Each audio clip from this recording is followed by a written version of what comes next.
ตอนนี้ข่อยอยู่โซนเฮือนทรงลาวอยู่ทางข้างข่อยนี่จะเป็นพ้าขวัญจำลองซื่อเด้อให้เฮามาถ่ายรูปซื่อมืออื่นมือฮือนี่ก็เมิดแล้วมื้อนี้ก็เป็นมื้อที่3ของบุญท่านหลวงแล้วไปเดี๋ยวข่อยสิพาเลาะเบิ่งอ้อมๆตัวนี้จะเป็นทั้งจุดเข้าแล้วก็จุดออกก่อนเข้านี่ต้องได้ซื้อปีเด้อต้องได้ซื้อปีเข้าค่าเข้า10,000เด้อเข้ามาก็สิเจอคนที่มาใส่สุดชนเผ่าถ่ายรูปเลยตัวนี้จะเป็นบูธทำอิฐสิเป็นบอนให้เซาสุดถ่ายรูปก็สิเป็นสุดชนเผ่างานทำอิฐที่เข้ามาอยู่เบื้องขวามือเลยบริเวณหน้าเฮือนก็สิมีห้านค้าที่กระเจ้าขายแนวกินแบบนี้แล้วก็สิมีสุดให้เซาแต่ละเฮือนก็สิมีสุดให้เซาที่แตกต่างกันไปจะมีทั้งสุดลาวสุดชนเผ่าเผ่ามงเผ่ากุมุแม่นมีครบเบิดเลยแล้วก็สิมีสิ้นไหมผ้าไหมขายแน่ตัวนี้จะเป็นเฮือนหลังที่3เฮือนหลังที่3นี่ก็มีสุดให้เซาคือกันบางคนก็มานั่งกิน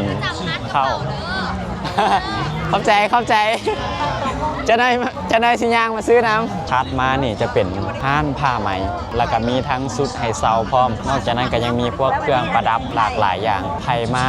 อยากใส่สุดชนเผ่าถ่ายรูปงามๆกับมุมธาตุหลวงก็เลือกเอามีสุดให้เลือกหลากหลาย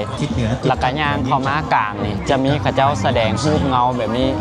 ให้เบิ่งก็สิเป็นประวัติของนครหลวงก็มีผู้คนมาทางถ่ายรูปแล้วก็มานั่งเบิ่งแน่ต่างกินข้าวกินน้ำไปพักผ่อนไปแล้วก็เบิ่งรูปเงาไปนำโดยเฉพาะคนที่มาใส่สุดลาวถ่ายรูปนี่หลายขนาดหลายสุดๆเลยมีแต่คนงามๆหมดเลยเงินหลังนี้นี่จะเป็น2ชั้นแบบนี้ชั้นลุมจะเป็นพวกเครื่องใหม่ชั้นเทิงก็สิเป็นพวกขาขอสามารถขึ้นได้อยู่ตัวนี้ก็จะเป็นเวทีที่